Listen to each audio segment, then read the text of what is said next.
semuanya, di sini saya dan teman-teman saya akan bahas obrol tentang komunikasi global ya, yang dimana kita ngobrolnya tuh pautannya tuh tentang fashion, budaya dan lain-lain. Nah, sebelum masuk ke topiknya, perkenalkan nama saya Nada Lugiati. Gue Yuniti, saya Rina Harani. Aku itu Kurnia Saputra. Dan aku Novriandiko Pratama. Oke, di sini kita akan membahas judul di mana bagaimana arus budaya global membentuk tren modern sekaligus menggoyahkan identitas lokal. Nah, di sini kita akan membahas tentang materi tersebut ya. Oke, sebelum itu siapa yang mau buka topik mungkin? Mungkin dari saya dulu deh. Boleh. Nah, di sini kita mau ngomongin tentang arus budaya global gitu kan. Nah, mungkin yang poin pertama yang akan kita bahas di sini adalah kenapa sih bisa sekencang sekarang gitu kan. Nah, jadi di mana sini itu sebenarnya ada beberapa faktor teman-teman. Beberapa faktor yang menyebabkan teknologi digital kita ini menyebar sangat masif dan sangat cepat sekarang. Yang pertama mungkin dari teknologi dan sosial media ya teman-teman. Yang dimana sekarang kita tahu bahwasanya teknologi pada masa sekarang itu sangat cepat dan berkembang sangat masif. Contohnya saja mungkin seperti ada seseorang yang bikin sebuah challenge atau challenge dance itu di Korea, 10 menit kemudian itu udah ada lagi yang niru di SMA Bandung. Nah, itu contoh nyatanya saja. Yang mana kita bisa menyimpulkan di sini bahwasannya teknologi itu benar-benar menyebar sangat cepat tanpa ada space dan jarak gitu. Iya sih benar ya, karena teknologi sama internet tuh ngaruh banget ya, yang dimana pasti kan sekarang kalau ada live streaming ya kan, terus juga orang bisa aksesnya cepat juga, itu kan otomatis kan ngaruh juga ya. Terus kalau yang lain gimana tuh? Sama, kalau gue setuju sama Iko, karena menurut gue kalau misalkan arus globalnya budaya global itu pasti lewati dari tren TikTok, tren Instagram. Apalagi ya kalau contoh gue sendiri, kalau gue tuh pasti ngikutin banget sih budaya lokal. Contohnya lagi gue pakai aja nih, gue lagi pakai si press body yang dari Korea gitu ya kan. Gue pakai alam Korea walaupun gue tetap pakai hijab. Jadi gue tetap ngimbangin budaya lokal sama si budaya global itu. Kalau dari yang lain tuh gimana tuh? Mungkin tadi kan kita bahas tentang teknologi nih ya kan. Terus dari yang lain media sosial mungkin sekarang kan yang kita ketahui kalau misalnya media sosial itu kan ikutin algoritma ya. Jadi kalau misalnya kita tontonnya itu terus pasti kan nanti keluarnya itu terus. Gimana tuh menurut kalian? Tanda mungkin? Kalau saya mau memberi sedikit pendapat ya, mungkin dari perkembangan global itu seperti makin derasnya arus internet, mungkin itu dapat menyebabkan faktor itu ya pengaruh ya, jadi kita ke bawah lah. Iya. Pertanyaannya nanti nanya lagi. Nah, terus ada kan yang lain nih, mungkin Nando mungkin punya pendapat? Kalau dari saya sendiri mungkin pengaruh yang paling terasa itu dari globalisasi ini adalah pengaruh terhadap brand luar kepada konsumsi masyarakat lokal.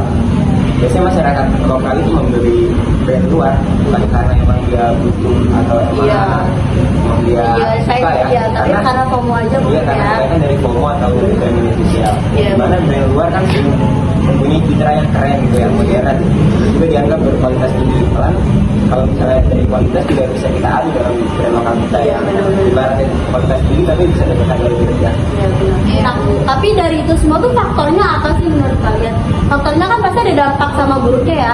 Nah, faktor yang paling berpengaruh deh kayak di kehidupan sekarang. Mungkin kalau misalnya faktornya tuh lebih ke sekarang anak-anak Gen Z tuh lebih kayak nggak mau pakai produk lokal ya kan, karena menurut dia mungkin kurang relevan buat masa sekarang. Kayak nanti dianggapnya tuh kurang yang ketinggalan zaman lah ya. Makanya kan sekarang apalagi tuh K-pop sekarang tuh ya tahu sendiri lah fashionnya tuh kayak gimana ya. Nah, mungkin dari Putra sendiri atau Ufi tuh faktornya apa sih yang paling keberasa tuh? Sama masyarakat lokal pakai brand. Iya. Salah satunya itu data gengsi ya. Mungkin karena teman itu kayak temen gue pakai pakai brand luar atau gue pakai brand lokal gitu, mungkin gengsi jadi malu gitu, makanya pakai brand luar. Sebenarnya brand lokal juga nggak kalah bagus dari brand luar, karena kemakan gengsi aja generasi sekarang itu makanya kebanyakan memakai brand luar untuk mengikuti gengsi tadi. Jadi jangan Iya, betul. jangan. Itu Emang kalau misalkan mau ketinggalan zaman gimana? Kalau saya ini pribadi. yang penting itu apa sih fungsinya, bukan Fungsinya, gengsinya. iya, Ya. benar. Fungsi ya benar, Siap, fungsi siap. bukan gengsi itu kalau saya. Jadi tuh sekarang makan gengsi standar gitu lah, standarnya tuh harus ini harus ini. Iya. Padahal kan nggak selalu kayak gitu ya. Oke. Nah itu tuh menurut kalian dampak positif atau dampak negatif tuh? Sebenarnya kalau misalnya Oke. Terus siapa nih? Siapa duluan? Oke. dari mana dulu? Oke. Iya, emang kalau dari Coba deh Alfi dulu deh. Enggak. Udah mau mundur aja. Ulang lagi deh. Aduh. Ulang lagi nanya apa? Oke. Dampak.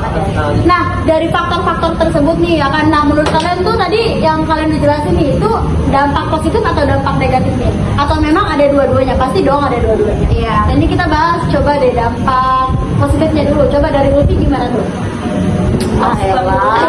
Ya coba dari Nando gimana? Oh ya, oke. Nah, coba kalau dari Nando dampak positifnya tuh kayak gimana menurut kamu? Kalau menurut saya dari dampak positifnya dia adalah dengan adanya persaingan global ya dari arus budaya asing itu, jadi pilihan produk lokal itu makin beragam. Terus juga UMKM dan pengelola usaha lokal itu dia lebih dorong untuk berinovasi dengan produk-produknya, karena dengan perkembangan zaman kan kalau misalnya dari brand-brand luar aja kan ibaratnya selalu mulai model terbaru, jadi ibaratnya usaha lokal itu mendorong inovasi terdorong. Berarti itu masuknya kemana? Itu lebih ke masuk ke fashion mungkin ya, lebih ke fashion.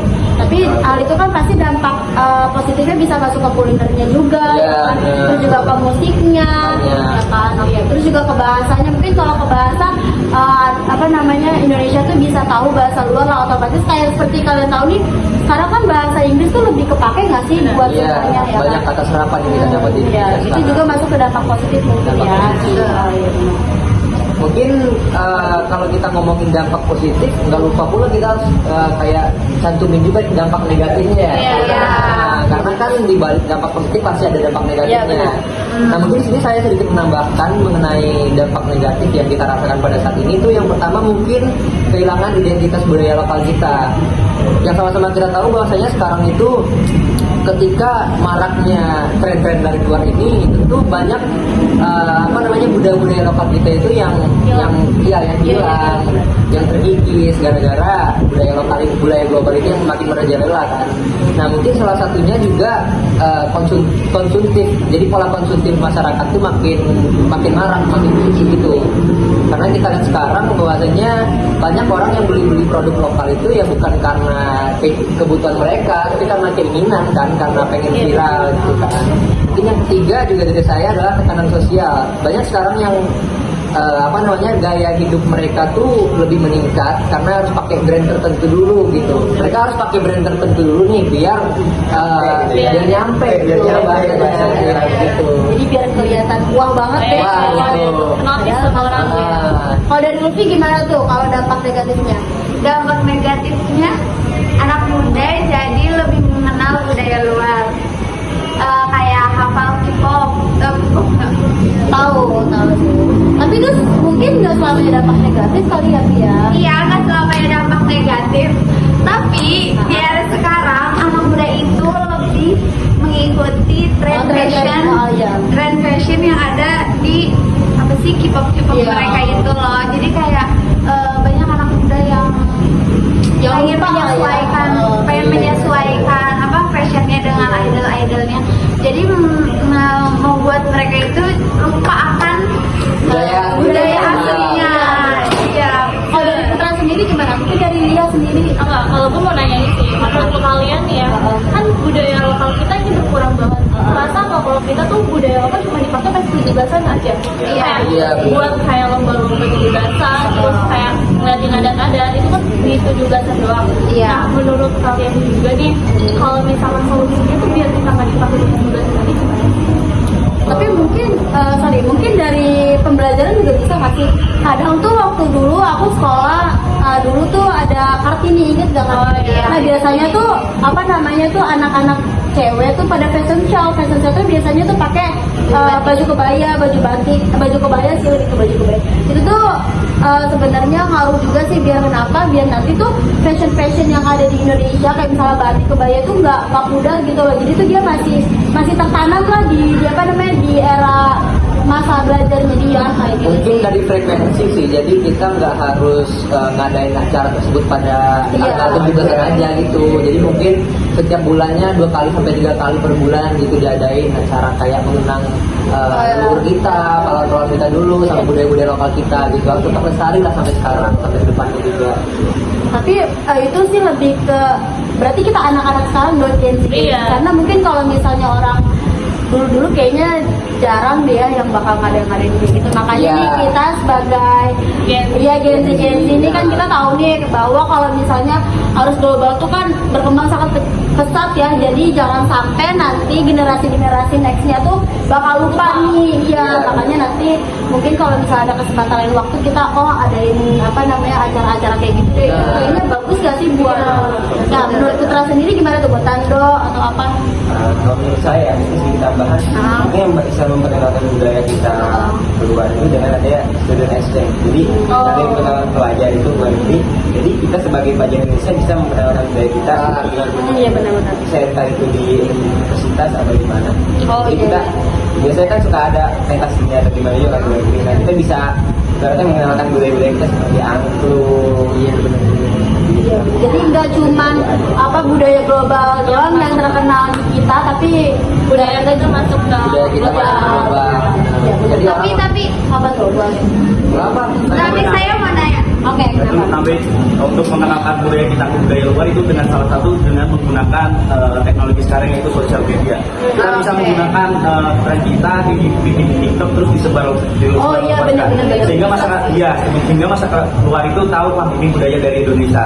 Sehingga tidak ada pengklaiman dari negara lain bahwa ini budaya mereka gitu. Iya, Menurut saya. Saya mau nanya, kan sekarang tuh banyak banget di TikTok yang kayak orang Indonesia pakai batik ke luar negeri, terus orang Indonesia yang pakai batik, tapi tuh batik-batiknya tuh modelnya tuh ikut model-model luar, bukan kayak batik baya yang Indonesia gitu loh. Itu kalian gimana? Itu sebenarnya salah satu dampak positif, dibilang dampak positif sih ya karena mungkin sekarang tuh ada di Gen Z tuh kayak nggak mau menyesuaikan dia, jadi tuh kayak bener-bener gitu loh. Karena Jadi, mungkin mereka ya ibaratnya Gen Z itu kan orangnya gampang boring kan. Iya. Jadi mungkin ngelihat yang misalnya Lebih fashionable lah. fashionable, kita ngelihat budaya kita tuh apa namanya baju adatnya itu Monoton. menarik juga mungkin. Iya. Makanya mereka ngadain variasi dikit lah. tapi ada unsur-unsur batiknya, jadi tuh nggak ngelupain budaya kita Iya, juga loh. budaya aslinya. Itu maksudnya udah dampak positif sih, jangan ya gitu sih sebenarnya. Itu bagus sih. Nah, berarti kan itu kan ada dampak positif sama dampak negatifnya ya kan. Nah, kalau dampak negatifnya nih pasti kan harus ada solusi ya. Biar nanti tuh nextnya tuh nggak bakal buruk lah, ininya bakal lebih buruk-buruk lagi. Minimalisir Ya, lah. minimalisir lah. Nah, menurut kalian tuh solusinya apa sih? Nah kan kalau misalnya tuh tadi kata si Lia tuh kita tuh sekarang ngadain tuh pas 17 Agustusan aja. Nah solusinya kan bisa tuh mungkin dari pendidikan yang ada ngajarin lomba fashion show setiap fashion show pakai baju batik, pakai baju adat. Nah kalau yang lain tuh gimana tuh menurut kalian solusi yang tepat gitu? Kalau gue sama tadi itu sebenarnya udah jawab. Iya. Kita tuh pakai tren TikTok. Iya, Terus benar. kita mengenalin budaya kita di luar, kayak upload TikTok, bikin challenge. Apalagi kan sekarang anak-anak Gen Z suka banget ya di challenge. Iya, benar. Nah, kita tuh kita pakai TikTok buat nge-challenge artis global. Jadi biar ikutin sama budaya lokal kita, jadi nggak bakal kayak kita ketinggalan. Iya. Ya maksudnya kayak nggak kependem lah ya. nggak pendem. Sekarang juga banyak sih yang aku lihat kayak beauty vlogger tuh kalau misalnya 17 Agustusan tuh trennya dia kan lebih ke make up ya. Tapi make upnya tuh make up adat gitu loh. Jadi nggak ketinggalan juga tuh dari segi kuliner, terus juga dari segi pakaian, make up juga pasti dia lebih make up adat kan ada kan ya. Iya, betul. Ya mungkin tambahan sedikit ya, mungkin juga solusinya itu kita brand-brand lokal kita tuh harus ada brandingan ulang gitu. Brandingannya itu jangan maksudnya mungkin dari segi kualitas ya, karena kan yang kalau kita lihat sekarang itu memang produk kita tuh hampir 11-12 lah sama brand global gitu kan, seperti Nike, Adidas atau segala macam gitu kan. Cuman mungkin ada bagian packaging yang kurang atau mungkin bagian desain yang masih kurang gitu. Nah mungkin solusinya ya kita tingkatin lagi gitu, mungkin dari segi desain kita lebih naikin lagi, mungkin dari segi kualitas mungkin lebih dipertahankan lagi gitu. Sama mau lanjutin, menurut saya ini influencer itu ngaruh banget ya, apalagi kan dia followersnya banyak. Nah rata-rata orang ngikutin influencer, contoh Dia punya kayak kontrol lah ya. dia punya kontrol, bener. Jadi menurut aku ngandelin influencer itu bisa banget dengan TikTok yang bagus dia. Intinya kayak menyesuaikan lah apa yang dibutuhkan Gen Z gitu loh gitu. Karena kan kadang Gen Z tuh jadinya tuh yang penting bagus aja ya. Tanpa ngeliat ini produk lokal nggak ya atau apa lah ya gitu. Jadi menyesuaikan aja ya. Nah terus berarti penutupnya nih, inti dari semua pembicaraan tadi tuh menurut kalian tuh apa tuh? Apa tuh? Gue intinya kita tuh nggak pernah pengen ketinggalan zaman, tapi kita suka lupa sama budaya lokal. Nah, pada intinya berarti dia harus globalisasi ini, entah misalnya kuliner, terus juga fashion, itu juga pasti ada faktornya ya. Terus juga ada dampak positifnya sama negatifnya. Terus kan tadi ada solusi-solusi itu yang tadi kita bahas. Nah, kita sebagai generasi muda tuh harus mempertahankan lah nilai-nilai yang ada. Jadi jangan sampai tuh kita tuh kalah gitu loh sama arus-arus global yang ada. Oke, itu aja pembahasan dari kita semua. Semoga bermanfaat buat kalian semua. Dah.